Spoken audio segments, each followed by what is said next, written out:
So welcome everyone. Let's get started. If you haven't done it already, make sure you follow the instructions on the screen and make sure you've set up your microphone. You will not need your webcam for this session, but make sure you set up your panels just like I've identified here. And if you've done everything correctly, your screen should look like this. Now we want everyone to be able to focus on what we're learning, so remember to turn off your phone, close your door, and maybe put up a note to do not disturb. Now before we dive in, let's make sure everything is working properly. In the bottom center of your screen is an icon with a hand raised. If you see the red indicator in the top left corner, the words quality check at the top of my slides, and if you hear me properly, click that little raise hand icon. Awesome. Thank you, guys. So you can click it again to lower your hand. So welcome to today's session. I'm glad to have the live attendees, and if you're listening to this later from the recording, I'm glad to have you here too. Today is Thursday, February 14, and happy Valentine's Day to everyone. I know you're very excited to spend Valentine's Day with me.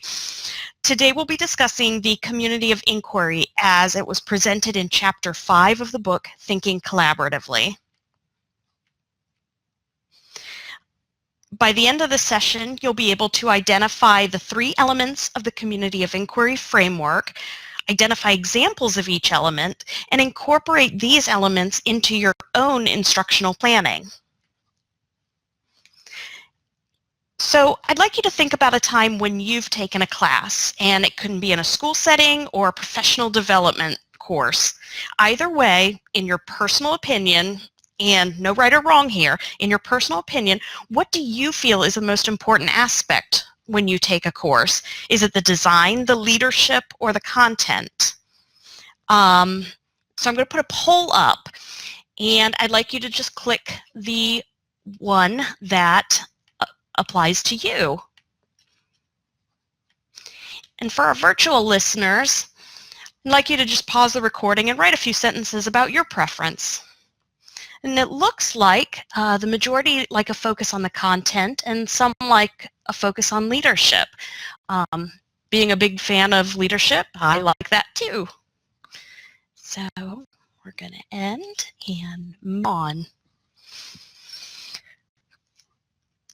So thinking collaboratively is exploring new ideas, and it's best understood in a community of inquiry.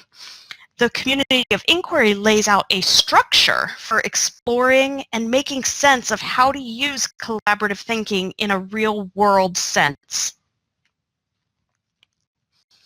The community of inquiry interweaves personal reflection and shared discussions, and it's this union of reflection and discussion that allows for a deeper and broader learning. So what do you feel helps you gain deeper understanding? Again, there's no right or wrong answer, personal opinion. How do you process information? Do you feel personal reflection or group discussion helps you more? In the upper left corner, you're going to see an icon that looks like a pencil. I'd like you to click on that and circle which image reflects your feelings. And for our virtual listeners, pause the recording and just write a few sentences about what gives you deeper understanding. And it looks like the group wholeheartedly enjoys shared discussion. That's great.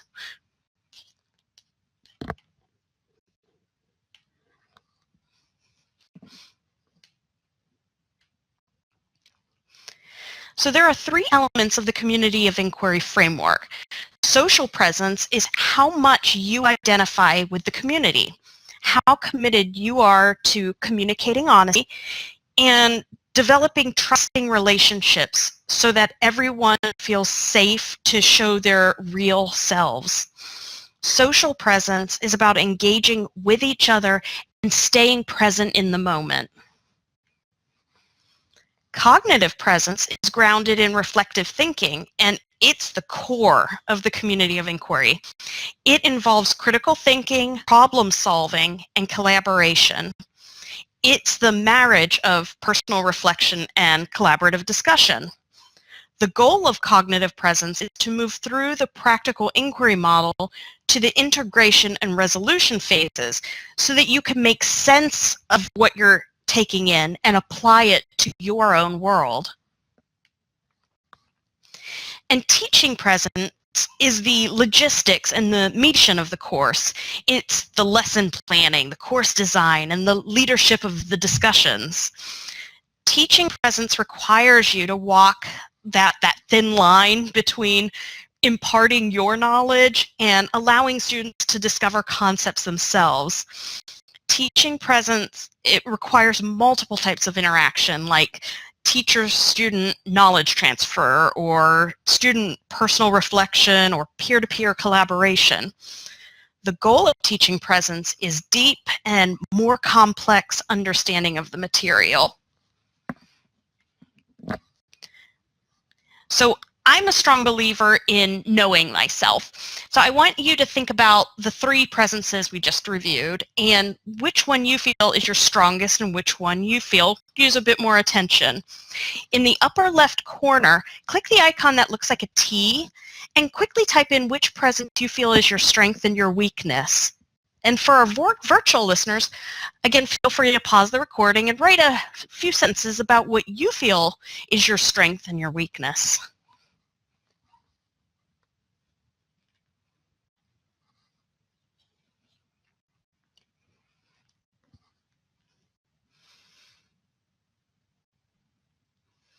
So it looks like overwhelmingly everybody in this group thinks their strength is cognitive, and I would agree. We are a very, very strong cognitive group.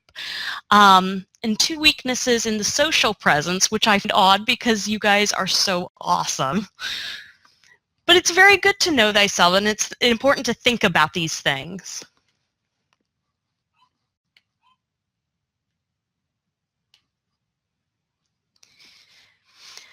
So the teacher has the role of designing the course and the formal role of leading discussions. But in successful community of inquiries, every participant has to be actively engaged and contribute to the discussion. This peer-to-peer teaching presence allows for a deeper dive into the material. There were these 2 guys from Dayton, Ohio, and they were really curious, and they each had their own strengths and weaknesses, just like we all do. But when they put their heads together, they became unstoppable. And by sharing their ideas, they invented the airplane. So my point is, by collaborating, the sky is the limit. So in a moment, I'm going to have you go to a breakout room where you're going to collaborate with your group on a case study. And I want you to take the examples I've provided and match them to the community of inquiry elements. The examples, I've provided those, but you'll need to remember those 3 elements of the community of inquiry. And then at the very end, just write a real quick sentence as to which element you feel is needed in this specific situation. You'll have 3 minutes to complete the activity, and I'm going to post the link in the text chat. And I want you to go ahead and click on that before you go to your breakout room, please. So there is that. And because we have such a small group, I'm going to ask everybody go to breakout room 1, please. That would be awesome.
So welcome back. I see Mike is still reconnecting.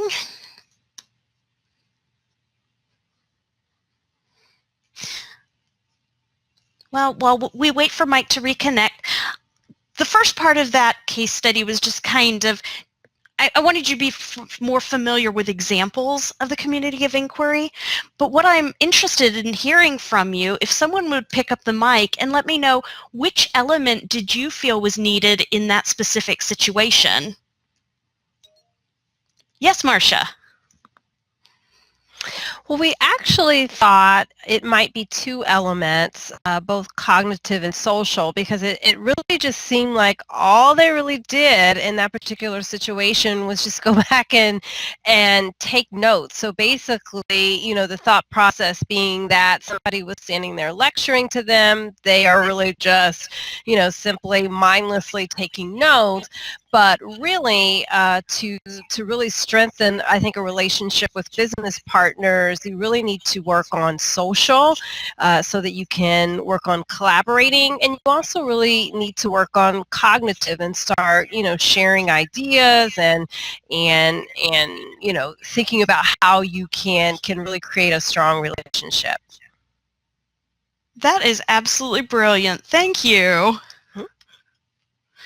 Okay, so I'm going to end this application share, and we're going to go back to our files.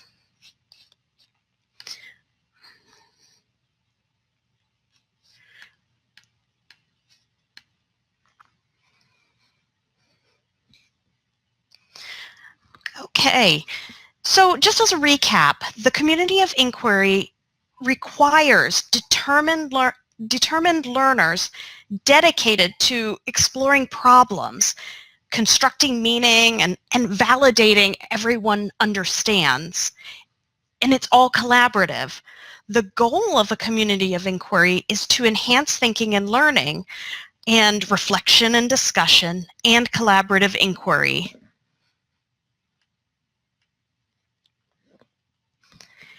Thinking collaboratively in a community of inquiry helps us evolve our ideas. It makes us challenge our own assumptions and our biases. And sometimes we have to admit we're wrong. And when we admit we don't know it all, that's when we can be open to different ideas. And those ideas that will help us gain a broader and deeper perspective. And if that happens, then we all win. So just one more activity, just because I'm curious, what aspect of the community of inquiry appeals to you most? So if you could just go to your chat panel and just quickly type in the one thing that resonates with you. And for our virtual listeners, feel free to pause as usual and just write a few sentences about what appeals most to you in a community of inquiry. Ooh, discourse, yeah. Social presence, yeah. Feeling connected. Yeah, that's great. All right. And discourse again, absolutely. So to both my live and my virtual listeners, if you have any questions, concerns, or you just want to collaborate, feel free to email me at hedges.5@wright.edu.